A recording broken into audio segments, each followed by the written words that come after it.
औज़ुबिल्लाहिमिनश्शैतानिर्रजीम बिस्मिल्लाहिर्रहमानिर्रहीम। अस्सलाम वालेकुम दोस्तों, आप देख रहे हैं द इस्लामिक वॉरियर्स चैनल। दोस्तों, कुरुलुस उस्मान एपिसोड 41 इंतहाई शानदार और सनसनीखेज़ होने वाली है। यहाँ पर ये बात भी बताते चलें कि इस कुरुलुस उस्मान एपिसोड 41 के नए ट्रेलर ने बहुत सारे नए सवालात खड़े कर दिए हैं। हमने ट्रेलर में देखा कि बाला खातून उस्मान बे को कह रही हैं उनकी ज़िंदगियों की मुश्किलात उस वक्त तक ख़त्म नहीं होंगी जब तक कि उनका कोई वारिस नहीं आ जाता, और अब वो तो काय कबीले के सरदार भी बन चुके हैं। तो हमारे ख़्याल में बाला खातून उस्मान बे को दूसरी शादी करने का कहेंगी। देखने से तो ऐसा मालूम होता है कि महमद बुज़दाग ने एक बार फिर से तारीख के साथ छेड़छाड़ करने का फैसला कर लिया है। कुछ तारीख दानों का मानना है कि मलहन खातून उस्मान बे की पहली बीवी थी और वो अब्दुल अज़ीज़ की बेटी थी, जबकि बाला खातून उनकी दूसरी बीवी थी। मगर जब हम तहकीक करते हैं तो हमें उस्मान की पहली बीवी के बारे में सिर्फ़ कुछ मौरख़ीन की किताबों से ही जानने को मिलता है, पर इनकी और कोई निशानी या मकबरा भी नहीं मिलता। वैसे उस्मान गाजी की बीवियों से मुतालिक हमने एक मुकम्मल तहकीकी वीडियो बनाई है, जो कि आप ऊपर दिए गए कार्ड पर क्लिक करके देख सकते हैं। अब बात करते हैं ड्रामे की। चूँकि बेशतर तुर्क मौरख़ीन इसी बात पर मुत्तफ़िक़ हैं कि उस्मान की सिर्फ़ एक ही बीवी थी, वो भी राबिया बाला खातून या माल खातून या मलहन बाला खातून। इसी वजह से ड्रामा कुरुलुस उस्मान में प्रोड्यूसर ने इसी कन्फ्यूजन को ख़त्म करने के लिए उस्मान की बीवी का नाम बाला खातून दिखाया, अब चाहे वो राबिया बाला खातून हो या मलहन खातून हो। इसीलिए फ़िलहाल हमें नहीं लगता कि प्रोड्यूसर उस्मान की दूसरी शादी करवाना चाहता है।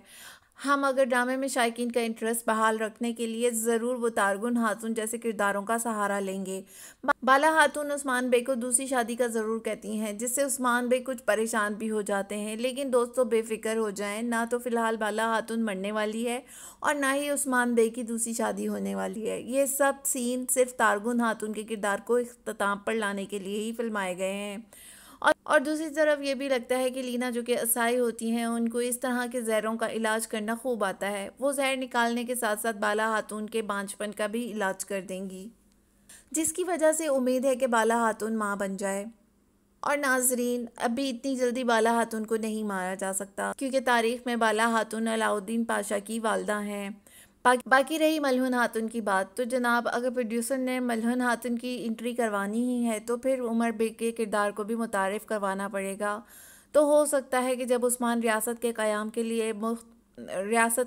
के लिए मुख्तलिफ़ सरदारों की हिमायत लेने की कोशिश करें तो उनमें से ही कोई एक उमर बे हों। बहरहाल, ये सब बात की बातें हैं, लेकिन फ़िलहाल जो ख़बरें मिली हैं, नए आने वाले किरदारों में दुआन एल्फ के बेटे उर्तुग बेग या तुर्गत बेग के किरदार काबिल ज़िक्र हैं। लेकिन कोई नया किरदार मलहन खातून या कोई नई फ़ीमेल एक्ट्रेस की खबर हमें सुनने को नहीं मिली।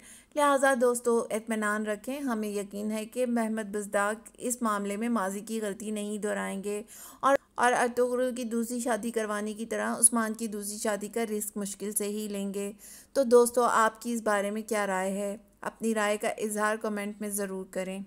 उम्मीद करते हैं कि आपको आज की ये वीडियो बहुत पसंद आई होगी। वीडियो अच्छी लगे तो इसे लाइक करने के साथ साथ अपने दीगर दोस्तों के साथ भी शेयर कर दीजिए और हमारे चैनल द इस्लामिक वॉरियर्स को सब्सक्राइब करना ना भूलें।